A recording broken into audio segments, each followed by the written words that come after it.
అందరికీ నమస్కారం అండి. ఓం గం గణపతే నమః. ఎలా ఉన్నారండి? అందరూ బాగుండాలని, అందులో నేను ఉండాలని కోరుకుంటున్నాను.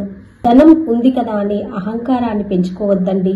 లక్ష్మీదేవి స్థిరంగా ఉండాలంటే వినయం, విధేయత, భక్తి, ధర్మ మార్గంలో నడవాలి.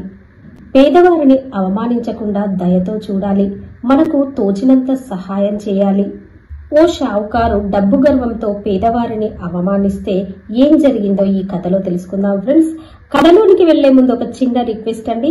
కొత్తగా ఎవరైనా ఛానల్ను చూస్తున్నట్టయితే మీకు కనుక వీడియో నచ్చితే ఒక లైక్ వేయండి, షేర్ చేయండి, ఛానల్ని తప్పకుండా సబ్స్క్రైబ్ చేసుకోండి.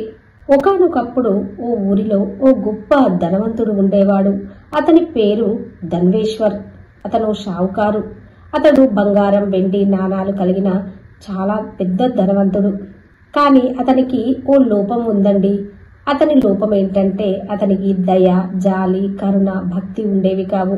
అతడు పేదవారిని ఎప్పుడూ అవమానిస్తూ ఉండేవాడు. దయలేని వాడిగా వ్యవహరిస్తూ ధనం ఉందని గర్వంతో ఉండేవాడు. ఒకసారి అతని ఊర్లోకి ఓ వృద్ధ సాధువు వచ్చాడండి. అతడు ఆ ఊర్లో భిక్షాటన చేస్తూ ఉన్నాడు. ఓ రోజు షావుకారు వాళ్ళ ఇంటికి ఆ వృద్ధ సాధువు వచ్చి భిక్ష అడిగాడు.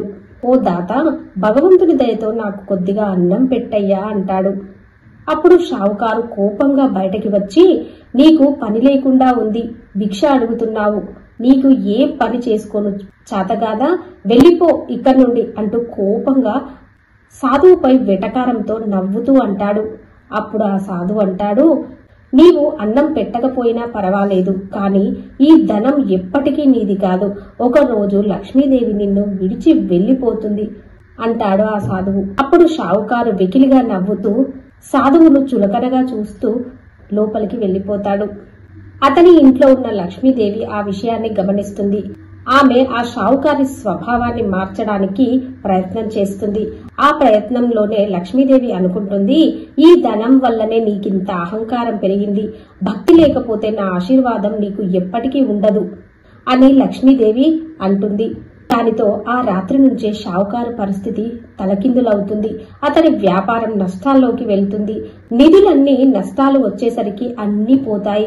ఎవరు అప్పు ఇవ్వడం లేదు. అతడి బంగారం కొంతగా పోయింది. చివరికి అతడు దారిద్ర్యంలోనికి వెళ్లిపోయాడు. ఇలా కొన్నాళ్లు గడిచాక షావుకారికి ఆ సాధు అన్న మాటలు గుర్తుకొస్తాయి. అతడు అన్న మాటలు నాకు నిజమైనట్టుంది, అందుకే ఇంత దరిద్రుడినయ్యాను ఈరోజు అనుకుంటాడు షావుకారు. ఇక మరుసటి రోజు షావుకారు నడుచుకుంటూ ఆలయంలోనికి వెళ్లి ఆ లక్ష్మీదేవిని ప్రార్థిస్తాడు. అమ్మా, నేను పొరపాటు చేశాను. నాకు డబ్బున్నదని గర్వంతో ఉండి పేదవారిని చిన్నచూపు చూశాను తల్లి, నన్ను క్షమించు అమ్మా అంటాడు. అతడు తన తప్పు తెలుసుకుని అమ్మవారిని వేడుకుంటే లక్ష్మీదేవి ప్రత్యక్షమవుతుంది. నీలో ఇప్పుడు దయ, జాలి అనే గుణం వచ్చింది. ఇప్పుడు నేను మళ్లీ నీ వద్దకు వస్తాను, కానీ ఈసారి ధనంతో పాటు దయ, ధర్మాన్ని కూడా నీకిస్తాను అంటుంది లక్ష్మీదేవి. ఇక ఆ రోజు నుండి షావుకారు జీవితం మళ్లీ మెరుగవుతూ వస్తుంది. ధనం వచ్చిన అతడు ఇప్పుడు అందరితో వినయంగా మాట్లాడుతుండేవాడు. పేదవారికి సహాయం చేస్తూ ఉండేవాడు. ఆలయాలకు విరాళాలు ఇస్తూ ఉండేవాడు. ధనం ఉంది కదా అని ఇతరులపై అధికారం చెలాయించవద్దండి. ఎప్పుడైతే మనము ఇతరులను అవమానిస్తామో, బాధ పెడతామో అప్పుడు లక్ష్మీదేవి మన వద్ద నుంచి ఏ మాత్రం సందేహించకుండా అక్కడి నుండి వెళ్లిపోతుందండి. మళ్లీ మనము కటిక దరిద్రంలోకి చేరుకుంటామనడంలో ఏ మాత్రం సందేహం లేదు. అందుకే అంటారు పెద్దలు, ఎంత ఎత్తుకు ఎదిగితే అంత ఒదిగి ఉండమని. ఓం మహాలక్ష్మి దేవ్యై నమో నమః.